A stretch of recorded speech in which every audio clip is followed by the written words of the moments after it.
Again back with 2 questions. तो आज के हमारे 2 क्वेश्चन क्या है, सबका फोकस मुझ पे होना चाहिए कि मैं क्या पढ़ रहा हूँ। समझ में आ रही है? बिल्कुल अच्छे से बिहेव करो भाई, जैसे हमेशा समझते हो, जवाब देते हो। पहला क्वेश्चन है हमारा इंडियन एग्रीकल्चर। अब ब्रिटिशर के टाइम पर इंडियन एग्रीकल्चर कैसे थी? कल हमने किया ब्रिटिशर के टाइम पर इंडियन इकोनॉमी कैसी थी, ठीक है। आज हम करेंगे ब्रिटिशर के टाइम पर इंडियन एग्रीकल्चर कैसी थी। अब आपको मुझे बताएगा एग्रीकल्चर कैसी थी ब्रिटिशर के टाइम की, कैसी थी ब्रिटिशर के टाइम पर। आपने कल जो किया था वो ब्रिटिशर के आने से पहले का था। आज आप मुझे बताओगे ब्रिटिशर के आने के बाद इंडियन एग्रीकल्चर कैसी थी। बहुत सारे पॉइंट्स हमारे पास करने के लिए। इंडिगो वगैरह ज़्यादा करा जा रहा था ना प्रोड्यूस। पहले तो बताओ ना अच्छी बुरी, पहले वहां से स्टार्ट करेंगे फिर धीरे धीरे आगे बढ़ेंगे। अच्छी की बुरी? बुरी।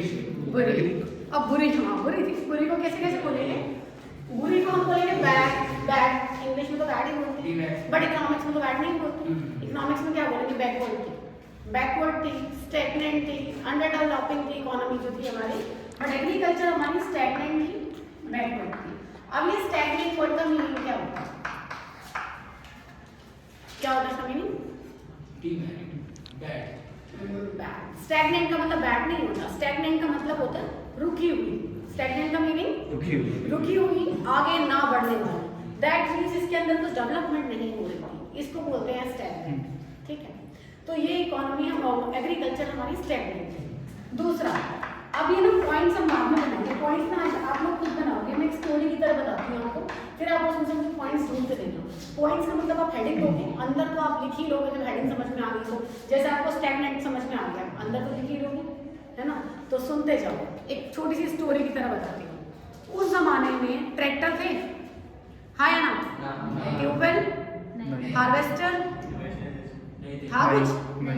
क्यों नहीं था?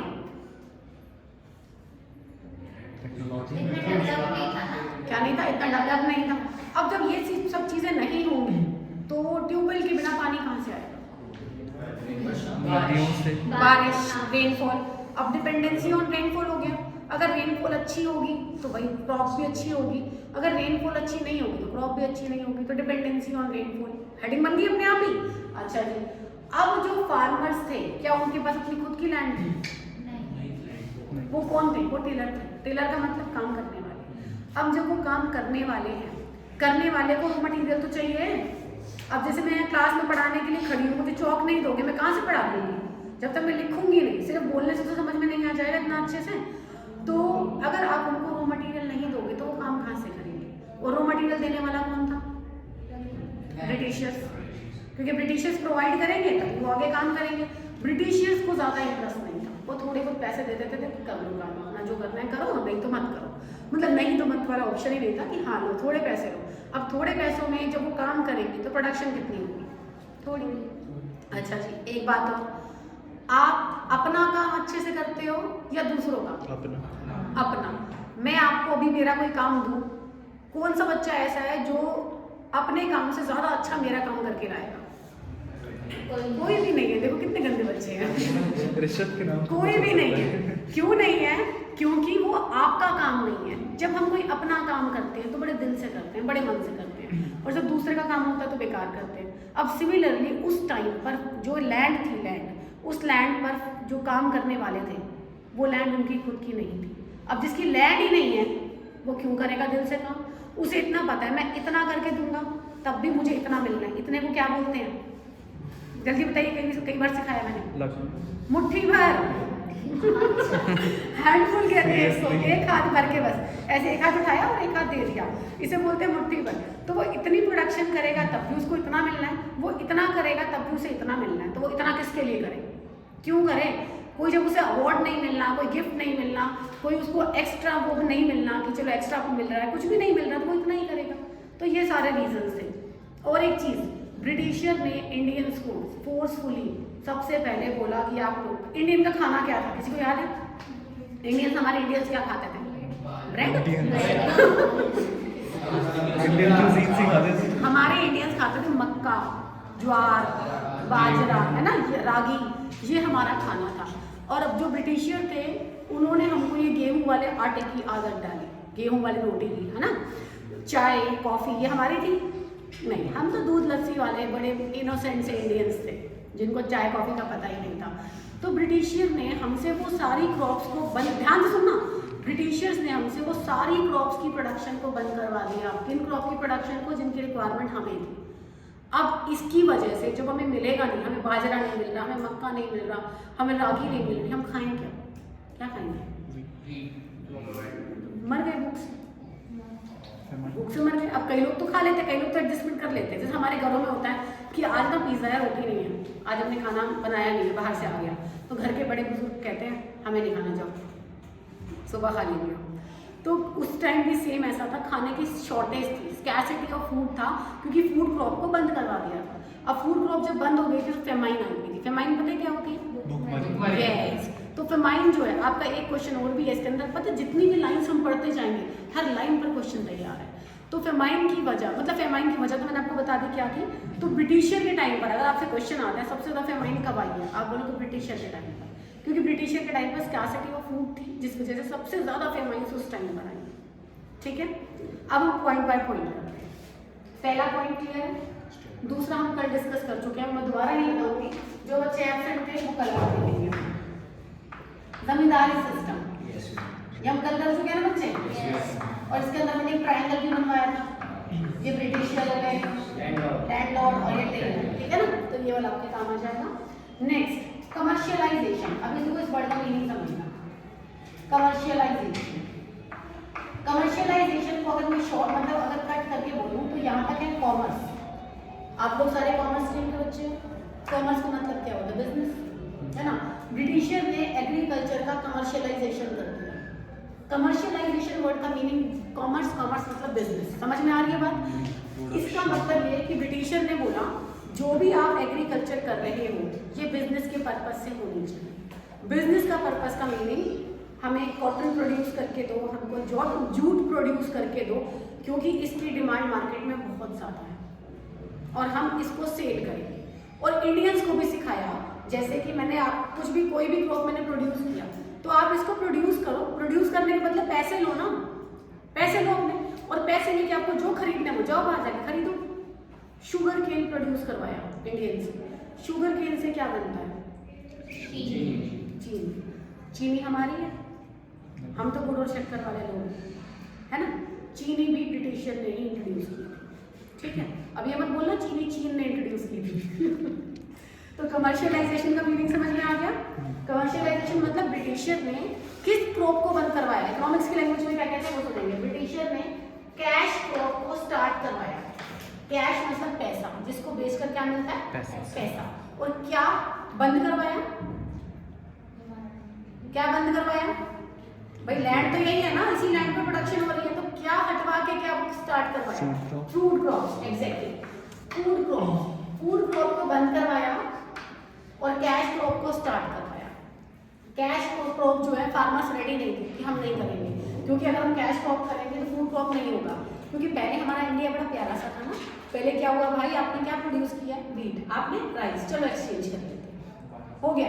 इतने मासूम थे हमारे इंडियंस, या वो गोल्ड कॉइन्स होते थे कि चलो किसी को दे दिया, शर्फियाँ मिल गई बस। लेकिन ब्रिटिशर ने बोला नॉनसेंस, ये क्या करेगा है, ऐसे कौन करता है? आप एक काम करो, कैश क्रॉप प्रोड्यूस करो, कैश क्रॉप प्रोड्यूस करके पैसे लो और फिर उसके बाद उन पैसों से जो चाहिए मार्केट से खरीद के लाओ। अब फार्मर पहले रेडी नहीं थे, उनको रेडी करवाने के लिए ब्रिटिशियर ने उनको ज़्यादा पैसे दिए कि अगर आपने ये प्रोड्यूस किया तो आपको ज़्यादा पैसे मिलेंगे। अब आपको लग रहा होगा ज़्यादा पैसे मिलेंगे तो फार्मर तो अमीर हो गए, ब्रिटिशर्स के पास जाते थे नहीं, वो बात भी ठीक है, लेकिन वो जब इस कैश से सामान लेने जाते थे जो उन्हें चाहिए वो महंगा आता था। बात तो फिर वही पड़ गई, कैश लेके भी उन्होंने क्या कर लिया। तो इसीलिए इंडियन फार्मर की कंडीशन बहुत ही बुरी थी। क्यों बुरी थी समझ में आ गया? यहाँ तक के पॉइंट्स क्लियर है? ओके। और इंडियन एग्रीकल्चर कैसी थी मैंने आपको अभी बताया, इन्वेस्टमेंट, लो इन्वेस्टमेंट। अब इन्वेस्टमेंट किसकी कम थी बच्चे? जो ब्रिटिशर थे वो इन्वेस्टमेंट तो करते ही नहीं थे एग्रीकल्चर के ऊपर। विदाउट इन्वेस्टमेंट रिटर्न्स कहाँ से आएंगे? नहीं आते थे। तो ब्रिटिशर लैंड पर इन्वेस्टमेंट नहीं करते थे, मतलब रॉ मटीरियल ज़्यादा अच्छा नहीं देते थे, कोई भी मशीनरी वगैरह किसी तरीके की इस तरह से उन्होंने इन्वेस्टमेंट नहीं की थी। और बाकी डिपेंडेंसी ऑन रेनफॉल और पॉइंट्स आप अपनी तरफ से ऐड ऑन कर सकते हैं जो आपका दिल करे। अदरवाइज ये एक क्वेश्चन आपका हो गया Indian agriculture, condition of Indian agriculture during British rule. Any doubt? Easy है ना? इजी है ना? अब नेक्स्ट जो मैं पढ़ाने वाली हूँ और भी इजी है, एक और करें। अभी इसमें तो बीच में रह गया होगा तो वो भी डिस्कस करेंगे। अच्छा ना, बीच में ना बॉक्स में एक क्वेश्चन बना हुआ है कि इंडिया और पाकिस्तान का जो पार्टीशन हुआ था, इंडिया और पाकिस्तान का, तो पार्टीशन के टाइम में सब कहीं कोई ऐसी चीज जिसका इकोनॉमी में बहुत ज्यादा इफेक्ट आया हो। भाई आपको पता है कि पाकिस्तान इंडिया में से निकला है, जब पार्टीशन हुआ पाकिस्तान अलग हो गया, इंडिया अलग हो गया। कोई ऐसी चीज जिसका बहुत ज्यादा, ध्यान से सुनना बच्चे, जिसका इंडिया पे बहुत नेगेटिव इफेक्ट आया हो, या कोई ऐसी इंडस्ट्री जो उससे बहुत नेगेटिवली इफेक्ट हुई हो। एग्रीकल्चर में ही है जूट। कैसे? ध्यान से सुनेंगे। अब इंडिया और पाकिस्तान में दोनों अलग अलग हो गए, तो पाकिस्तान के पास सबसे ज्यादा फर्टाइल लैंड है। अब फर्टाइल लैंड एग्रीकल्चर के लिए कितना जरूरी होता है, वो उनके पास चला गया और हमारे पास था लेकिन इतना फर्टाइल नहीं था। और दूसरी बात, 80% पॉपुलेशन हम पे थी, 20% पॉपुलेशन उन पे थी जहाँ पार्टीशन के टाइम। यही रीज़न है कि वहाँ पे अब तक भी पॉपुलेशन हमारी आधी भी नहीं है, क्योंकि पार्टीशन के टाइम पर 20% गई, वो आज भी हमसे आधी भी नहीं है, आधी से भी आधी है। ठीक है, इसी वजह से। और उस टाइम पर एक ईस्ट पाकिस्तान था जिसको कि बांग्लादेश के नाम से बुलाते हैं हम लोग, अभी बांग्लादेश है। उस एरिया में सबसे अच्छी जो लैंड है वो है जूट के लिए, और वो चला गया था पाकिस्तान के पास, ईस्ट पाकिस्तान का जो पार्ट था, जिसका रिजल्ट ये हुआ कि जूट इंडस्ट्री सबसे ज़्यादा अफेक्टेड हुई थी। और जूट एक ऐसी चीज़ थी जिसमें पूरे वर्ल्ड में इंडिया की मोनोपोली है, पूरे वर्ल्ड में। ठीक है, तो ये आपका 1 मार्क का क्वेश्चन है कि कौन सी इंडस्ट्री पार्टीशन से सबसे ज़्यादा अफेक्ट हुई थी। ओके, कौन सी इंडस्ट्री? Jute industry. अब क्वेश्चन नंबर 2 पे आ जाऊँ। भाई इतने शांत मुझे अच्छे नहीं लग रहे। Yes ma'am. इतने शांत देखने की आदत है ना, थोड़ा बीच में बोलते रहा। क्वेश्चन नंबर 2 क्या है हमारा? इसके जस्ट बाद कौन सा क्वेश्चन है? Industrial sector during British rule, मतलब ब्रिटिशर के टाइम पर इंडस्ट्रीज कैसे चली। हम इंडस्ट्रीज की बात करेंगे। सबसे पहला क्वेश्चन बनना, 10% people were engage in agriculture और इंडस्ट्रियल सेक्टर। ओनली 10% पीपल थे जो इंडस्ट्रियल सेक्टर में लगे थे, ओनली 10%। ठीक है। दूसरी बात, इंडस्ट्रीज, पहले मैं बेसिक्स बता रही हूँ फिर पॉइंट्स बनाएंगे। उस टाइम की सबसे पुरानी इंडस्ट्री पता कौन सी है? टाटा। टाटा इतनी पुरानी। टाटा की कंपनी थी Tata iron and steel company. TISCO, अब पेपर में ना ऐसा क्वेश्चन आता है, टिस्को से प्राइवेट और गवर्नमेंट। प्राइवेट को बोलते हैं प्राइवेट, गवर्नमेंट को बोलते हैं पब्लिक। तो प्राइवेट है या पब्लिक है? टिस्को प्राइवेट है कि पब्लिक है? प्राइवेट है भाई, टाटा बोल तो दिया, टाटा प्राइवेट है, नहीं है टाटा। तो टाटा की जो इंडस्ट्री है ये 1907 में एस्टैब्लिश हुई। 1907, ये 1 मार्क के लिए इंपॉर्टेंट है, कौन से ईयर में एस्टैब्लिश हुई थी। इसके अलावा और इंडस्ट्रीज थी हमारे यहाँ, पेपर मिल, शुगर मिल, सीमेंट मिल, ये छोटी छोटी इंडस्ट्रीज थी। रूह अफ़ज़ा वो भी उस टाइम का, और वो पार्ले जी का बिस्किट वो भी उसी टाइम का। ठीक है, आगे बढ़ते हैं। तो इंडस्ट्रीज कैसे, इंडस्ट्रियलाइजेशन कैसा था, ये भी बड़ी प्यारी सी कहानी है, कहानी की तरह सुनना। अब क्या है, इंडस्ट्रियलाइजेशन के अंदर एक हैंडीक्राफ्ट नाम की चीज़ भी होती है। वैसे तो वो हैंडमेड होता है, बट वो इंडस्ट्रियलाइजेशन में काउंट किया गया।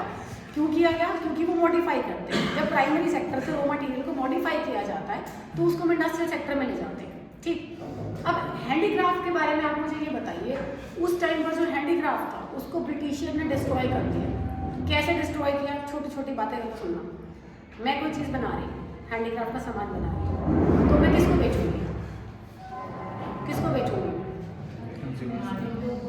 लोगों को, अपनी कंट्री मैन को, या अगर मेरी डिमांड फॉरेन कंट्री से हो रही है तो फॉरेन वालों, तो जो डिमांड करेगा ऑब्वियसली उसको सेल करेंगे हम लोग। अब दूसरी मुझे चीज़ ये बताओ, हाथ से बनी हुई चीज़ महंगी होती है या मशीन से बनी हुई? हाथ से बनी हुई। सूरजकुंड बच्चे जाते हैं, सूरजकुंड गए हो? सूरजकुंड में वहाँ पे मैंने साड़ियाँ देखी थी बनते हुए। वैसे तो वहाँ हर चीज़ हैंडमेड होती है, हर चीज़। तो मैंने साड़ी देखी थी जो वो हाथ से बना रहे थे वहाँ पे। हाथ से बनी साड़ी का कॉस्ट पता है कितना था? मिनिमम 3,500, मिनिमम तो 3,500, 4,000, 5,000। और वही साड़ी अगर आप नॉर्मल शॉप से लेते हो आपको मिल जाएगी 500 मैक्सिमम। दोनों में डिफरेंस क्या था? एक हैंडमेड थी और दूसरी मशीन मेड थी। अब जो इंडियंस हाथों से चीजें बना रहे हैं, हाथों से मेहनत कर रहे हैं, इतना टाइम लगा रहे हैं, ब्रिटिशर वही चीजें मशीनों से बना के ले आए। अब आप किसकी परचेज करोगे? मशीन। क्योंकि एक तो इंडियंस वैसे भी गरीब थे, तो सस्ती ढूंढेंगे, महंगी क्यों ढूंढेंगे? तो हैंडमेड तो थी, महंगी थी, तो उन्होंने ब्रिटिशर के प्रोडक्ट परचेज करने स्टार्ट कर दिए, तो हैंडीक्राफ्ट खत्म। अब हैंडीक्राफ्ट एक तो इस तरीके से खत्म हो गया।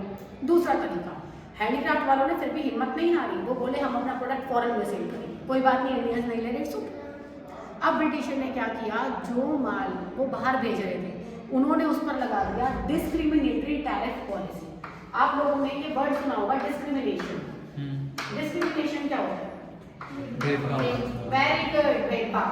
अब यहाँ पे उन्होंने डिस्क्रिमिनेशन किया। कैसे किया कि इंडियंस अगर अपना माल बाहर बेचेगा तो टैक्स हाई, ब्रिटिशर यहाँ से माल रॉ मटेरियल बाहर लेके जाएगा तो नो टैक्स। लो क्यों? वो तो अपने ही है, नो टैक्स। और अगर ब्रिटिशियर कुछ भी बाहर बेच रहा है, बाहर से कुछ मंगवा रहा है, फ्री, नो टैक्स। लेकिन इंडियंस अगर बाहर कुछ बेचेंगे तो हाई टैक्स। इसको बोलते हैं डिस्क्रिमिनेटरी टैरिफ पॉलिसी। टैरिफ मतलब टैक्स, ठीक है? याद हो गया एक नंबर का क्वेश्चन, डिस्क्रिमिनेटरी टैरिफ पॉलिसी। कोई दिक्कत? नो। अगर आपसे क्वेश्चन पूछा जाए, आप बताइए, अगर आपसे क्वेश्चन पूछा जाए what is discriminatory tariff policy, तो क्या होगा? आप हिंदी में बताओ क्या होता है डिस्क्रिमिनेटरी? भेदभाव जो ब्रिटिशर ने करा था इंडियन के प्रति। जब ब्रिटिशर कोई सेल या परचेज करते हैं उस पर टैक्स। पहली बात, इंडिया से बाहर के लिए सेल परचेज नहीं, इंपोर्ट एक्सपोर्ट वर्ड यूज करेंगे आप। एक्सपोर्ट या इंपोर्ट करते हैं तो there is no tax on Britishers products. Very good. And जब इंडिया करता है import and export there is very Charge? High, yes sir, High. Charge high tax. Very good. Clear? Any issues? No. तो हमने किया कि क्या था handicraft industries के अंदर, उन्होंने हैंडीक्राफ्ट को डिस्ट्रॉय कर दिया। अब मुझे बताओ हैंडीक्राफ्ट को डिस्ट्रॉय करने का इफेक्ट क्या हुआ, नेगेटिव, इसका रिजल्ट्स क्या हुआ? अगर हैंडीक्राफ्ट खत्म हो गया तो क्या हुआ? अनएम्प्लॉयमेंट। जिन बेचारों को दूसरा काम ही नहीं आता वो क्या काम करेंगे? कुछ भी नहीं करेंगे, वो अनएम्प्लॉयड हो गए। अनएम्प्लॉयड हो गए तो कंडीशन वर्स्ट हो जाती है, काम धंधा नहीं है, जॉब नहीं है, पैसा नहीं है, पॉवर्टी। समझ गए? तो एक हैंडीक्राफ्ट खत्म कर दिया। दूसरा, कैपिटल गुड्स क्या होती है? कैपिटल गुड्स क्या होती है बच्चे? कैपिटल गुड्स मशीन्स क्या होती हैं?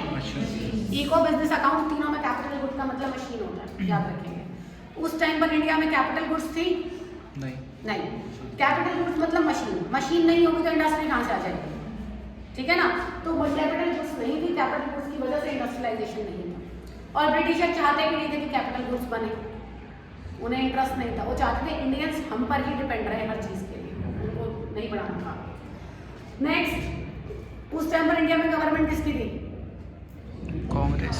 ब्रिटिशर्स की। ब्रिटिशर्स की। तो मुझे ये बताइए, क्या ब्रिटिशर्स इंडिया की डेवलपमेंट के लिए आए थे? नहीं। तो जब वो इंडिया की डेवलपमेंट के लिए नहीं आए तो वो इंडस्ट्रियलाइजेशन क्यों करेंगे? उन्हें कोई इंटरेस्ट नहीं था। तो गवर्नमेंट मतलब पब्लिक सेक्टर, पब्लिक सेक्टर का कोई रोल नहीं था उस टाइम इतना इंडस्ट्रियलाइजेशन में। आजकल तो गवर्नमेंट का हर चीज़ में रोल है, पहले तो नहीं था ना। उसके बाद जीडीपी। जीडीपी वर्ड का मीनिंग क्या होता है बेटा? जीडीपी को ना जितना आप समझ लो उतना अच्छी बात है, क्योंकि जीडीपी आप एक बार में बार सुनिए। This is the full form only, gross domestic product. होता क्या है ये बताऊं? एक बड़ा फनी एग्जांपल देती जो भी हूँ। हाँ खर्चा टोटल एक प्रोडक्ट को बनाने में लगा, हाँ, वो नहीं है वो नहीं है। चलो मैं बताती हूँ, ग्रॉस एक एग्जांपल देती हूँ, आप समझ जाना। जो टॉपर बच्चे ना वो बड़ी जल्दी कैलकुलेट कर लेंगे। नहीं, ये वाला नहीं देती। आप स्कूल कितने दिन आते हो? नहीं, आपने कहा डेली आते हो है ना? संडे को भी आते हो? नहीं। तो जो आपकी कैलकुलेशन है, इसने बोला डेली आता हूँ। डेली मतलब 30 आउट ऑफ 30 डेज, 300 डेज। वो बात की बात है। आपने बोला 30 आउट ऑफ 30 डेज, बोल दिया ना 30 आउट ऑफ 30। इसका मतलब होता है ग्रॉस। ग्रॉस। अब मैं आपसे पूछूं 30 आउट ऑफ 30 डेज आते हैं, कितने दिन आते हैं? संडे काट के 25 आवर्स है ना? ये होता है नेट। फर्स्ट वर्ड का मीनिंग समझ में आ गया? ग्रॉस।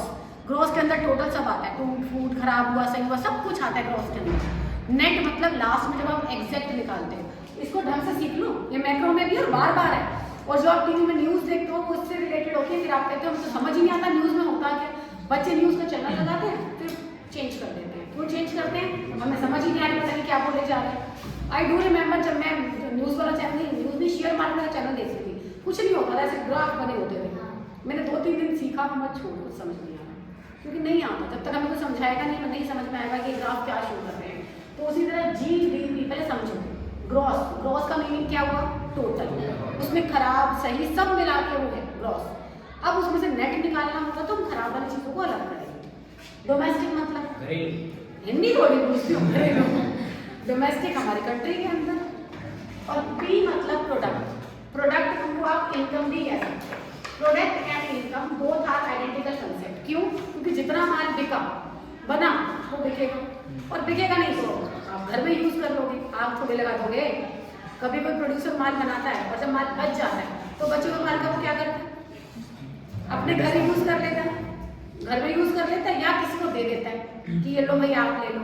वो है ना जैसे सूट वाली दुकान पे सूट बचते हैं तो सारे रिश्तेदारों को गिफ्ट बांट देता है, ऐसा होता है। और हमारे घरों में जब शादी होती है हम लोग क्या करते हैं, खाना बच जाता है तो सबको बांट, वेरी गुड, मोहल्ले की सारी आंटी को खाना बांट के आते हैं, ये लो आंटी मम्मी ने भेजा, ये लो आंटी, यहाँ तक कि बच्चे स्कूल में लेकर आते हैं अपने फ्रेंड्स को बांटने के लिए। हाँ वो गलत बोल रहे सही बोल रहे थे, तो बस है। तो जो भी हमारी कंट्री के अंदर प्रोडक्शन हुई है ये एज्यूम किया जाता है कि जो अगर प्रोड्यूसर ने प्रोडक्शन किया है तो वो सेल्फ कंज्यूम कर रहा है, जब वो सेल कर रहा है, जब वो बचा के रख रहा है बाद में बेचेगा, मतलब बच गया बाद में बेचेगा, लेकिन फेंकेगा नहीं। तो GDP इसको बोलते हैं all goods and services produced in a country with in a financial year. अब आपको इतना सब बता दिया, इसे करना क्या है, इसका हमें ये करना है कि इंडस्ट्रियल सेक्टर में GDP का कॉन्ट्रीब्यूशन बहुत कम था, ठीक है, मतलब इंडस्ट्रियल सेक्टर से जो कमाई हो रही थी GDP का बहुत ही थोड़ा सा हिस्सा, बहुत ही थोड़ा सा। क्यों था? क्योंकि इंडस्ट्रियल सेक्टर कम था। जब ये कम होगा तो कमाई कम होगी, कमाई का मतलब GDP, तो GDP कम था। क्लियर? ये हो गया हमारा इंडस्ट्री।